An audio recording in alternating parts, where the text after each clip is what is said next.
Now, this is for attorney Raymond Carrero, Roxana Solano's attorney and friend, and I want him to understand the situation. Here I am in the pool house in the bathroom. That print is from the 1700s. Ernie and I bought that together. It belongs to me. It doesn't belong to her, okay? All the personal effects in this home, they belong to me. He told me I inherited them. I was with him for 38 years, okay? So there it is, the bathroom. And the way a French lady was groomed in 1780 or so. Here's another one, a companion print. And when we bought these from an antique shop in Naples around 1985, the dealer just casually said, you know, these used to be owned by a famous person, an opera singer. His name was Lawrence Tibbett. Well, we happen to know who he is. He was a very famous guy. So, you know, this is my home, and these are my personal effects. Here's a pair of little boys that were beloved in 1870. I don't know their names. And here I am now. I've been here for a long time. I'm an old man. Now I'm making a speaking video for a reason. You see the place is in disarray because I'm going to get cleared out of here. Look at all of my personal effects, my tools and things. Everything that was in the garage, safely stored, has now been stuck out here. And it's just, I'm overwhelmed by things. Some of which I could get rid of, but most of which I can't.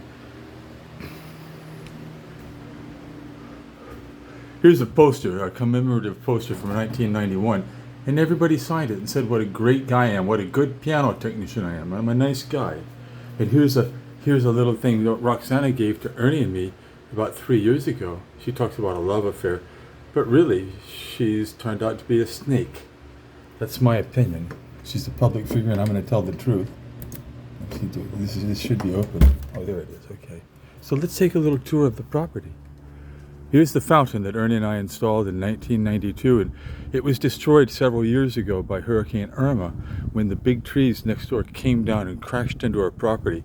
And I had warned Roxanne, I said, you've got to trim those trees back. We're going to have a windstorm of some sort, and they're going to fall and destroy the wall and destroy the fountain. And she did nothing.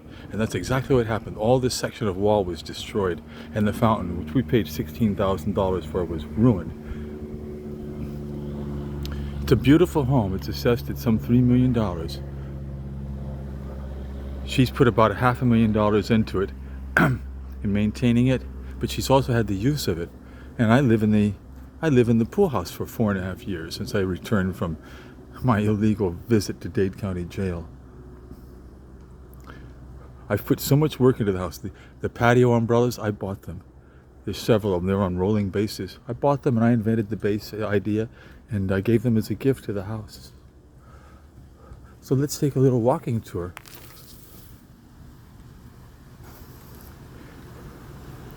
I was a young man when I came here in 1980.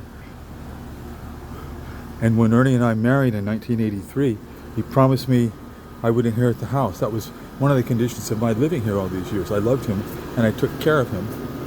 And in his later years, I took him shopping in my car. I was really nice to him. For instance, let me just say, to prove that I have a history here, and I'm not a bad guy. Here, this is my invention. This is a key keeper. I invented this. It shouldn't be opened.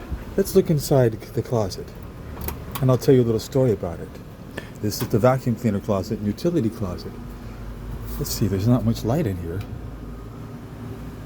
See if I can turn on I can't turn on a light. Okay. So the shelving contains things of mine. That galvanized can up there, that contains the last gallon of Model T Ford paint that I reinvented and I made. I put up this shelving over 35 years ago. Now that this place is in a little bit disarray because the gardener isn't very good about organizing. I bought that blower. I bought that weed eater. I paid for that stuff. These are my tools, and this is my room. Now, down here, you see this concrete slab? Is this clear what this is about? I invented this. I put this here in 1984. July. It's hard to read this. 1984. It's in the concrete. I poured the concrete. Reed Welch, Ernest W. Bennett. We were married at that time. July 13th, 1984. And the reason for the slab is because the poured slab here is lower than the grade of the house, and rainwater would come here and it would go right on into the garage, which is right on the other side. And by putting this slab here, The water stops here, and it stays bone dry. So I'm just saying, this is just one of the little things I did for my house.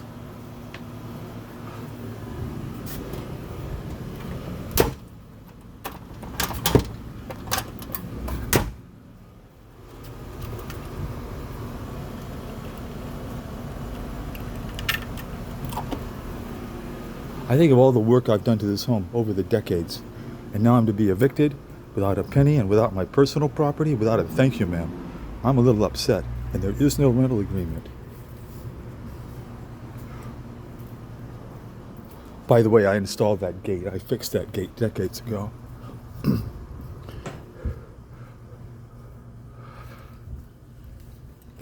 Here's our courtyard.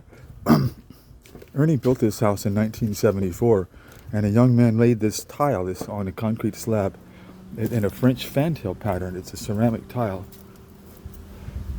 And I'll tell you what, it took him 2 months, and there are 22,000 tiles here. Here's our electric gate. You can see this in some of my old videos from 1984 even. It's still the same gate. And here's the front door. I refinished this many times. I put so much work into this home. I think about all the plantings that have been changed over the years and the hurricanes that I put shutters up. And here's my little car. I use this for work. I lease it. Anyway, I wanted you to see the property. Anybody, it's private property, no trespassing, sure. But I sure am going to talk in a nice way about it.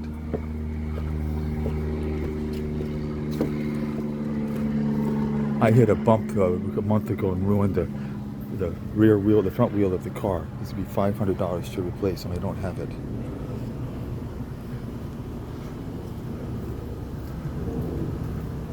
So from my police officer friends, if they come to evict me, it's easy to come here. There's no security at all, just so you know. And here's my former workshop. This is the garage.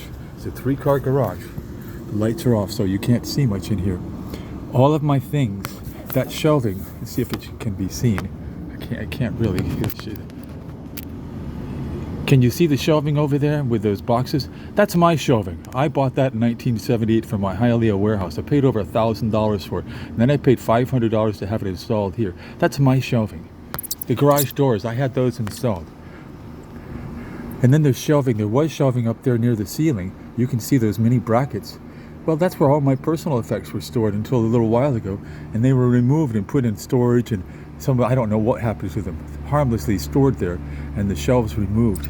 And the garage hasn't turned into a video production facility. It's just a junky up junk garage. It's just like it was when I was here with a bunch of random stuff. See the air compressor? That's mine.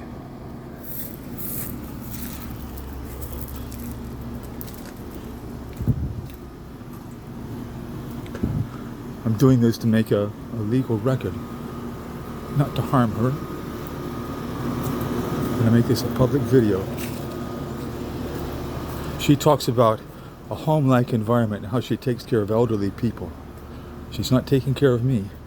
To send a sheriff out today, or a deputy, a process server, to give me an eviction notice that supposedly I have 5 days, but the eviction notice is dated May 26th. It says 3 days. So what is it? Am I going to get evicted at any moment? I'll have all my things put out on the street, and we'll be making more videos.